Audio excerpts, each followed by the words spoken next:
On debate, Senator Plett. Thank you, Speaker. Colleagues, I also rise today to speak to Bill C-30. My speech won't be quite as complimentary as what some others have been, and you may find that surprising. Not at all. But nevertheless, let me also point to some of the truths and the realities of Bill C-30 and not the myths that we have been told here so often by, first of all, the Finance Minister and many senators telling us how wonderful this bill will be and that we will everything will be roses from here on in if we adopt this. This legislation, colleagues, is a 366-page omnibus bill divided into 4 parts containing 363 clauses. It amends 40 acts of Parliament and enacts 1 new one. Part 1 of the bill introduces 30 income tax measures. Part 2 implements 9 GST measures. Part 3 implements excise tax measures. And Part 4 consists of 37 divisions covering a wide range of initiatives. Let it never be said that there is a tax that the Liberals don't like. This bill implements only some of the programs announced in Budget 2021, so you can be certain that at some point we will be asked to examine Budget Implementation Act 2021, number 2. Among the spending measures contained in this bill are the following. It establishes the Canada Recovery Rehiring Program with up to $595 million for rehiring laid-off workers or new hires. It provides $30 billion over 5 years in funding to establish a Canada-wide early learning and child care system. It extends the Canada Emergency Wage Subsidy, the Canada Emergency Rent Subsidy, and the lockdown support until September 25th. It extends the Canada Recovery Benefit and the Canada Recovery Caregiving Benefit. It increases old age security for seniors 75 and over. It enhances Canada's workers' benefit with $8.9 billion over 6 years in additional support for low-wage earners. It enhances employment insurance sickness benefits from 15 to 26 weeks. It establishes a $15 per hour federal minimum wage, and it extends the waiver of interest on federal student and apprenticeship loans to March 2023. What could possibly be wrong with this budget? Tell us. It enhances the Canada Small Business Financing Program through amendments to the Canada Small Business Financing Act, including broader eligibility and increased loan limits to facilitate greater access to financing for small business. It provides an emergency top-up of $5 billion for province and territories, specifically $4 billion through the Canada Health Transfer to help provinces and territories address immediate healthcare system pressures, and $1 billion to support rollout campaigns across the country. It provides $2.2 billion to address short-term infrastructure priorities in municipalities and First Nations communities. And it provides $4 billion to help small and medium-sized businesses buy and adopt new technology to increase productivity and competitiveness. I'll tell you, there's no end to the gifts here. These items represent only a portion of the $497.6 billion in spending commitments made by the government in this budget, and include only part of the $101.4 billion for new programs which will be rolled out over the next 3 years. Colleagues, the Conservative Party has been and continues to be very supportive of getting financial assistance to Canadians whose health or finances have been negatively impacted by the pandemic.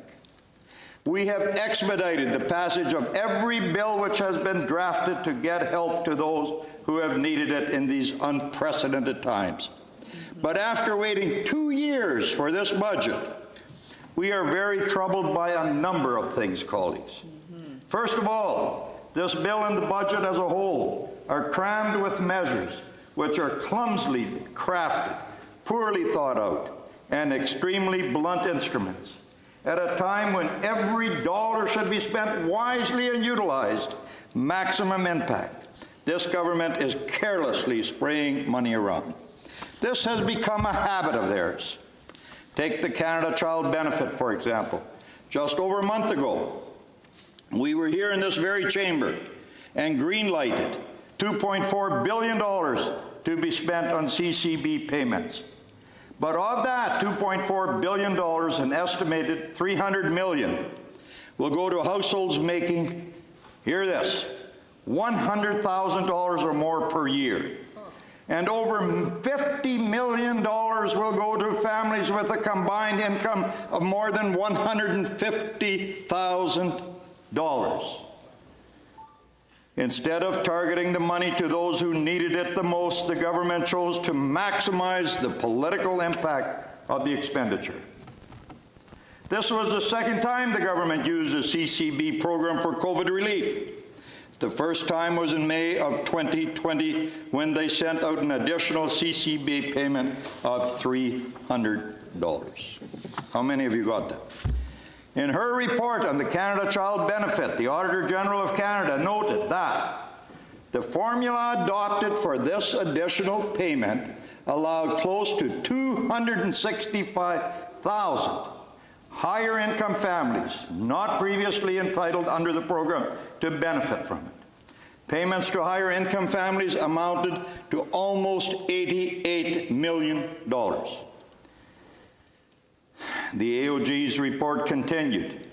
Before the formula was amended, a family with one child under 6 years of age could receive benefits if its net family income did not exceed $195,460. I repeat, $195,460. The modified formula raised the maximum to $307,960 for the May 2020 one-time payment. Colleagues, in the early days of the pandemic, there was a legitimate argument that blunt instruments were unavoidable as we scrambled to make sure Canadians were taken care of in the midst of very uncertain times. But 1 year later, Canadians can rightfully expect, should rightfully expect, that the government would be a little more targeted in their spending. And yet, once again, we see this same careless lack of precision in the bill before us today. Division 32 of Part 4 of the bill proposes to increase old age security pension by 10% for seniors aged 75 and over, and provide a one-time payment of $500. The 10% increase will cost $3 billion a year, and it will most certainly be welcomed by all who receive it.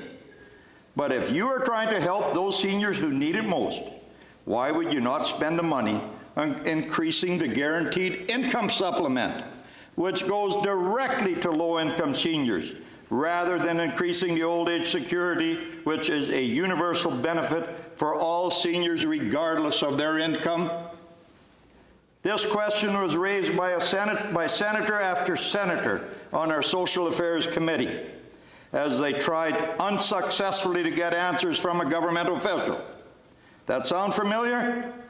First, Senator Frum tried, asking, Ms. Underwood, can you help us understand why the government decided to increase the OAS for Canadians over 75 instead of choosing to increase the guaranteed income supplement for seniors, which targets the most vulnerable seniors? It's hard to understand the policy rationale for a universal benefit versus a targeted benefit. I see the political rationale, particularly with the one-time payment in August of $500. But what is the policy rationale for this? Think there might be an election called in August? Ms. Underwood replied, as you know, the old age security pension is a universal benefit for all seniors, and in this case, for all seniors over age 75. The policy rationale was to support that universal benefit and to support seniors as a large group of important contributors to our society. Since that was obviously an attempt to sidestep the question, Senator Frump tried a second time and received a similar non-answer. So, then Senator Bovey tried, then Senator Foray-Niesing, then Senator Black, and Senator Manning, and Senator Kuchar, and Senator Dasko, and Senator Ahmedvar. In spite of the committee's valiant efforts, there was no suitable answer given because, quite frankly, the policy is indefensible. It was another example of a clumsily crafted, poorly thought out, and extremely blunt instrument for political ends rather than public good. This has become a very familiar pattern with this government. Take, for example, the plan to implement a flat federal minimum wage across the country. Division 23 of Part 4 of Bill C-30 establishes a federal minimum wage across Canada of $15 an hour.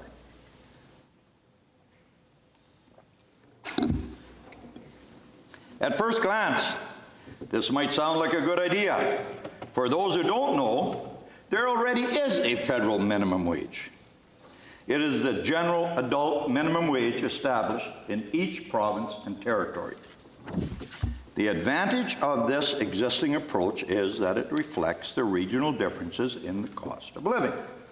Minimum wages vary across the country because the cost of living varies. Now you're going to have one flat rate across the country for those who work in a federally regulated sector, which in most cases will differ from provincial rates.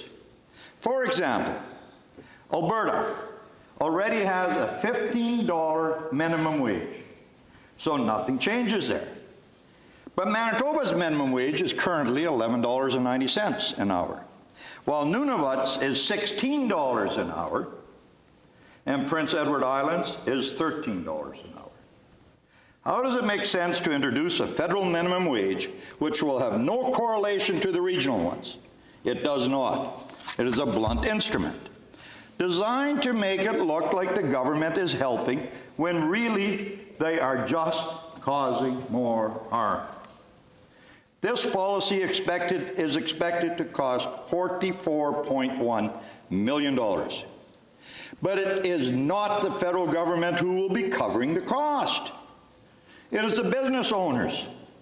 So just as we began to come out of the worst public crisis in 100 years, when businesses are struggling to make ends meet and have piled up hundreds of thousands of dollars of debt just to stay afloat, the government decides to increase their cost of doing business.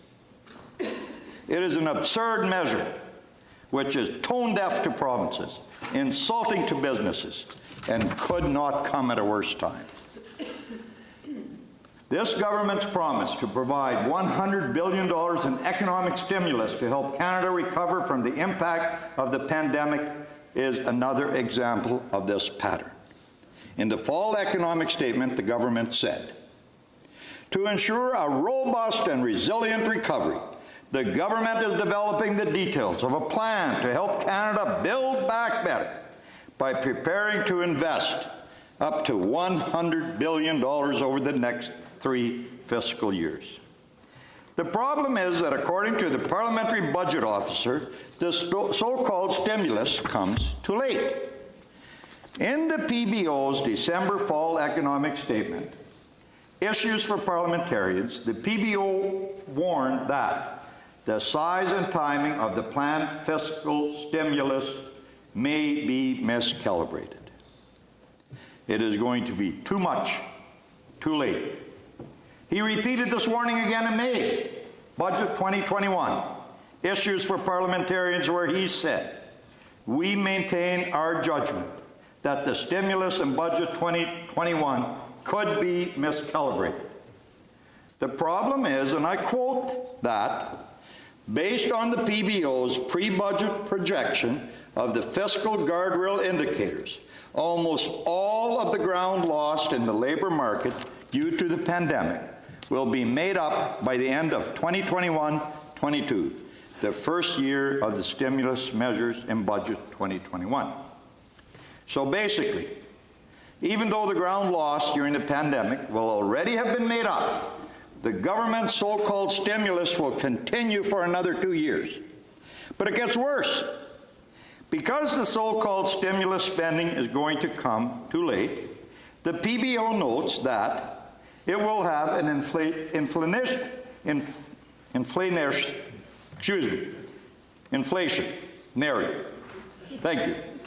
impact by increasing consumer, I'm getting carried away here, by increasing consumer demand relative to the economy's potential supply.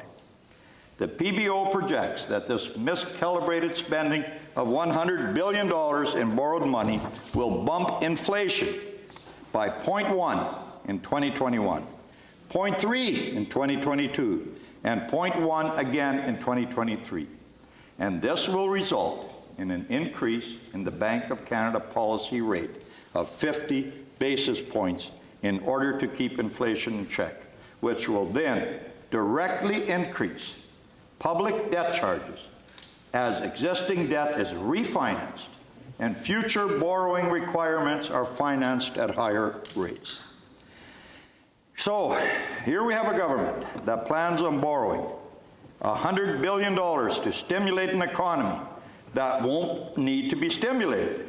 Instead, they will overestimate it, driving up interest rates by 0.5 percentage point, increasing costs for every Canadian, and escalating our public debt charges in the process. Welcome to Trudeau-nomics. Call it.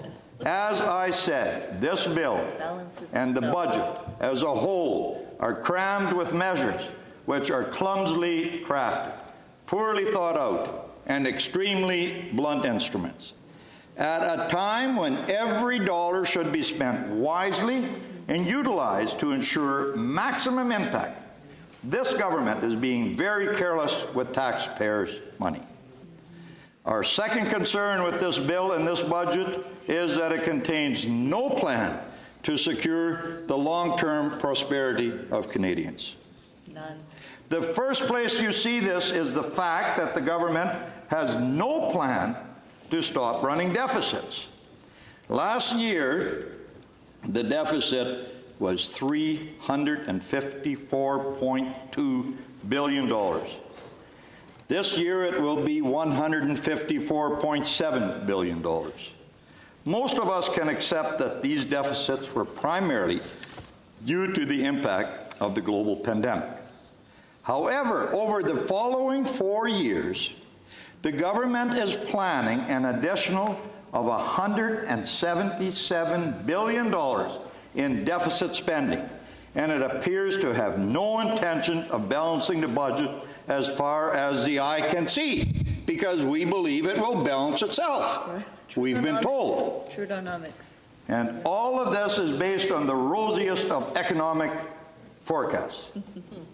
Senator Marshall described it accurately when she said the following to the finance minister during her appearance at the National Finance Committee, and I quote, "Your budget is based on the assumptions of strong economic growth and low interest rates. But even the slightest change in economic growth and interest rates can dramatically change your fiscal projections and your debt burden to an even worse case scenario than what's included in your budget. So, your projected economic growth might not materialize, and the interest rates may rise. In fact, if you look at your fall economic statement and Budget 2021, the projected debt servicing costs increased in the mere 4 months between the two documents. Senator Marshall went on, your projections for the next 5 years show continuing deficits and more debt, even though you're counting on a healthy economy. Our debt load over the next 3 years, leading up to 2024, will increase by 50% to almost $2 trillion. A few years ago, colleagues, we had no idea what $2 trillion was. How many zeros? How many zeros? There is no indication that there will be any repayment of any of this debt by our generation. Rather, the plan is to pass it on to our children, our grandchildren, and our great-grandchildren. And great-great-grandchildren. We, like the $2 trillion, we don't know how many great-great-great-grandchildren we have to go down. No. Colleagues, the C.D. Howe Institute echoed similar concerns in their presentation to the Senate Committee on National Finance, and they said this.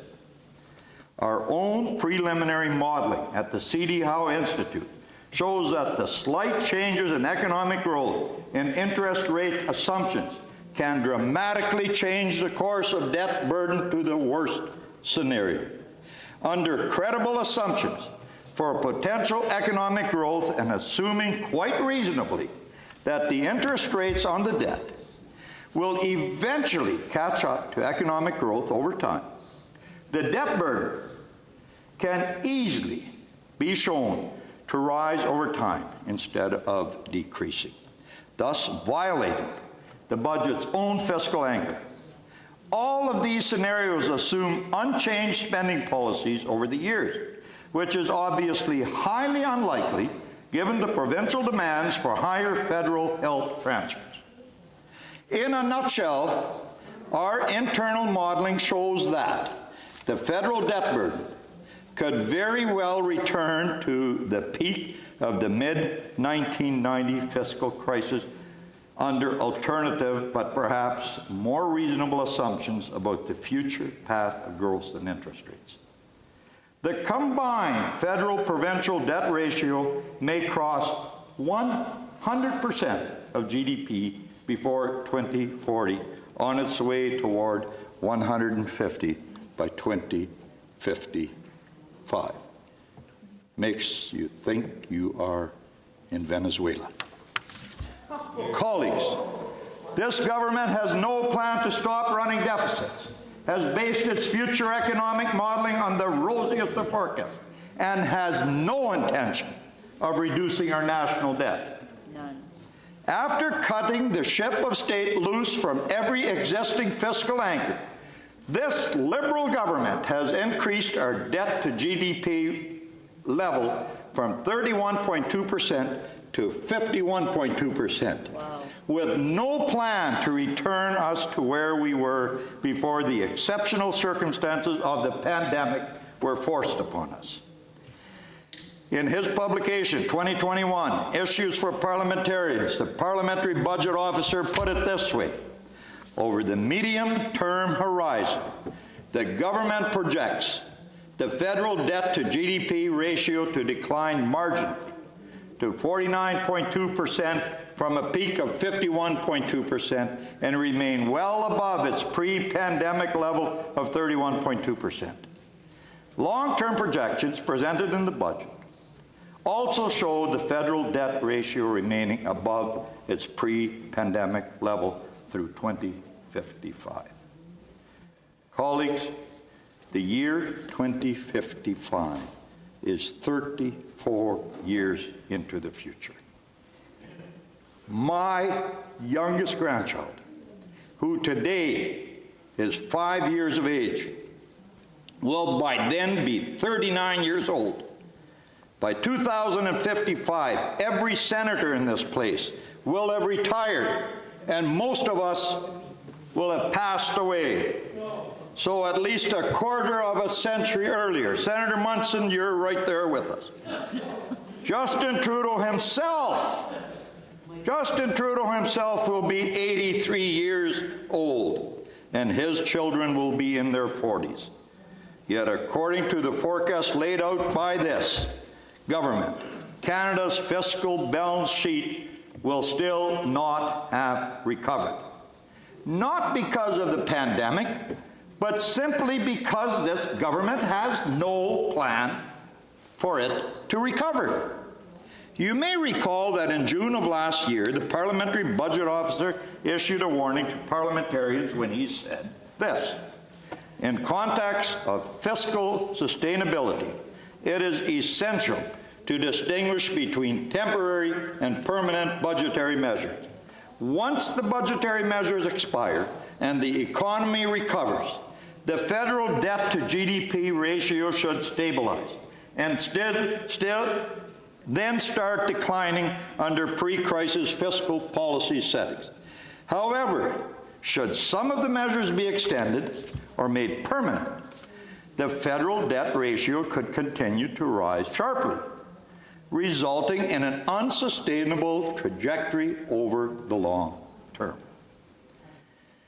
The PBO reiterated his warning in his September 2020 economic and fiscal outlook, and he said this: should these temporary pandemic spending commitments translate into new programs that are deficit financed, there is a risk that the sustainable debt to GDP trajectory over the medium term will be reversed.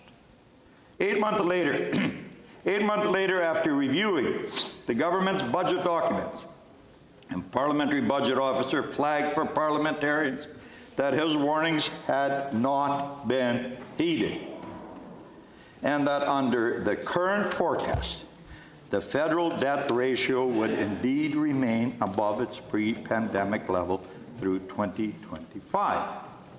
And he said this: this suggests that the government has decided to effectively stabilize the federal debt ratio at a higher level, potentially exhausting its fiscal room over the medium and long term.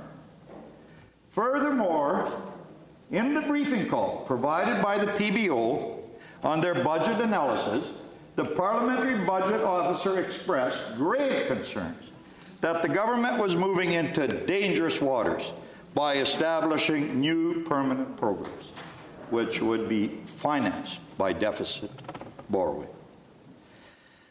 Colleagues, if I had an alarm bell, I would be ringing it loudly right now.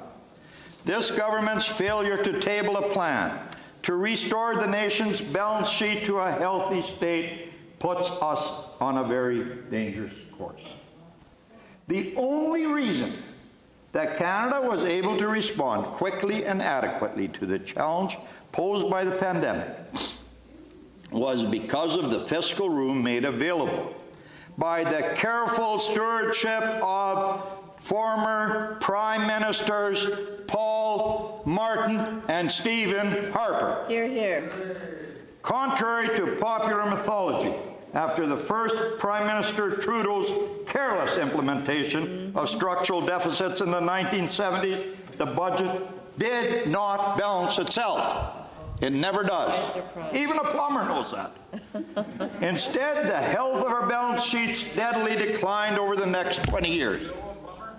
With the International Monetary Fund knocking at our door, threatening to intervene in our financial affairs in the mid-90s, the deficit was finally wrestled into balance and kept there through very difficult decisions, unrelenting determination, and strict discipline.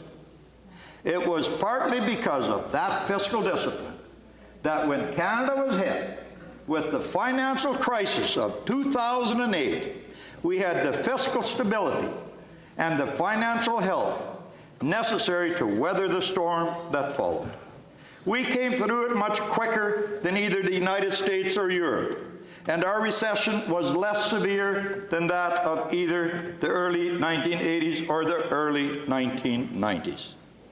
And although the second Trudeau began chipping away at the health of our balance sheet as soon as he took office in 2015, he was fortunate that we were hit with a global pandemic in 2019. When we were hit with the global pandemic, we still retained enough fiscal capacity to act quickly and decisively in a national emergency.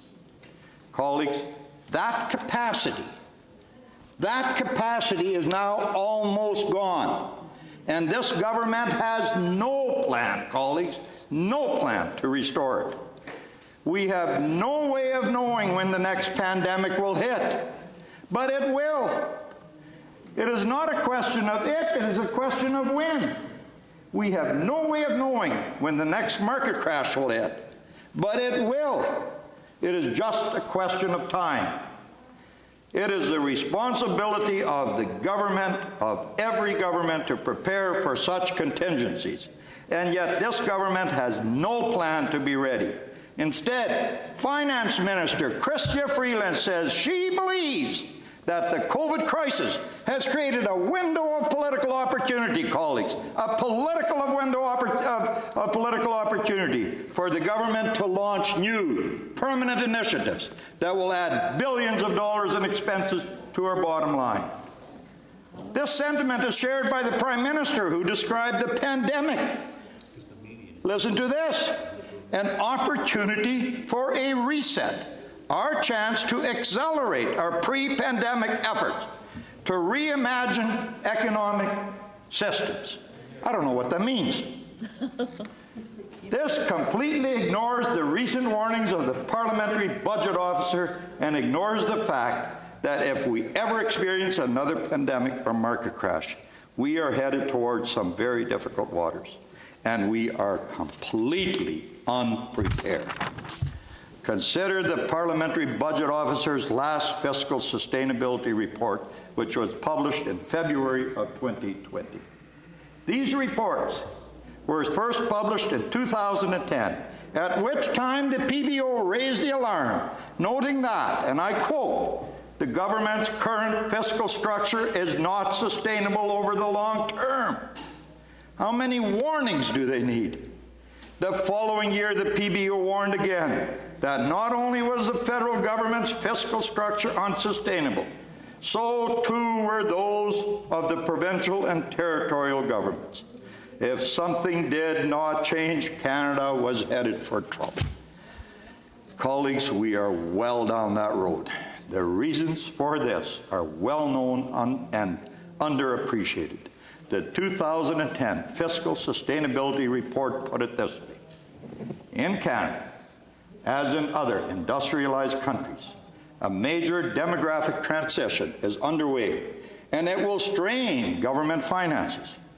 During this time, the aging of the population will move an increasing share of Canadians out of their prime working age and into their retirement years. With an older population, spending pressures in areas such as healthcare and elderly benefits are projected to intensify. At the same time, slower labor force growth is projected to restrain growth in the economy, which will in turn slow the growth of government revenue. In other words, colleagues, Canada is heading into a demographic perfect storm in slow motion. The Harper government took this warning seriously. 2 years later, in 2012, the PBO reported that due to changes made by the Conservative government, the federal government's fiscal structure was now sustainable, although the provinces and the territories still were not. This annual report card remained largely unchanged every year since. The most recent fiscal sustainability report, released 1 month before the pandemic, the PBO said the following: from the perspective of the government sector as a whole, that is federal and subnational governments and public pension plans combined, current fiscal policy in Canada is sustainable over the long term relative to the size of the Canadian economy. Total government net debt is projected to remain below its current level over the long term. But then came the warning. This perspective, however, masks fiscal policy at the subnational level that is not sustainable, albeit to a modest extent. Under current policy, we project that the federal government will eliminate its net debt and shift into a net asset position, combined with the public pension plans.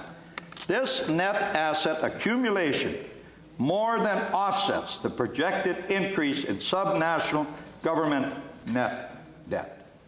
In other words, colleagues, the fiscal sustainability of the nation hangs on the federal government eliminating its net debt and shifting into a net asset position. By doing so, it will ensure that Canada has the fiscal resources to, and I quote, more than offset the projected increase in subnational government debt. You can call this our fiscal life jacket. The only problem, colleagues, is that the government just decided to pitch that life jacket overboard. Instead of tabling a budget which would return Canada's balance sheet to health and ensure fiscal sustainability going forward, the Prime Minister has abandoned every fiscal anchor and set our lifeboat adrift. Without a course correction, we are headed in a direction that we do not want to go. And our children and our grandchildren are going to arrive somewhere where they will not want to be. Colleagues, I am not exaggerating. When Finance Minister Paul Martin introduced what has been called the budget that changed Canada in 1995, Canada's debt to GDP level was 68.8%, and interest payments consumed 35.2 cents of every tax dollar. He was able to balance the budget within 3 years, but he did so primarily by unloading the costs onto provinces. Today, the provinces have no such fiscal room to absorb additional costs. They were running deficits before COVID and have been stretched to the max by the pandemic going forward. They are going to face unprecedented challenges caused by rising healthcare costs, an aging population, and a declining growth of their labor force. And yet, knowing this, knowing all of this, the federal government has not only failed to get its own house in order, but it has unilaterally decided to launch a national child care initiative, which will impose billions more in new costs on the provincial governments. Instead of being part of the solution, this government has become the problem. Colleagues, the Conservative caucus in this Senate cannot and will not support this budget or this bill. The government has demonstrated once again that they have no strategy, no wisdom, and no understanding of what lies ahead. They are carelessly spraying money around with no plan to balance, no plan to reduce our national debt, and no plan to secure long-term prosperity for Canadians. Instead, they simply insist on burying their heads in the sand and pretending everything is fine when it is not. This should alarm us all, colleagues. Sometime in the next year, Canadians are going to make a choice.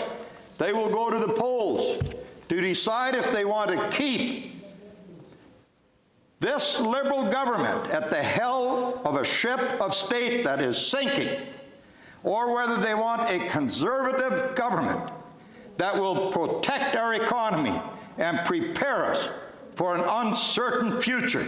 Colleagues, it is my sincere hope that everyone in this chamber, when people in the other place have not been able to realize this, that everybody in this chamber, we talk about nonpartisanship. Let's put the partisanship aside and let's vote for Canada and vote against this budget. Thank you. You're here.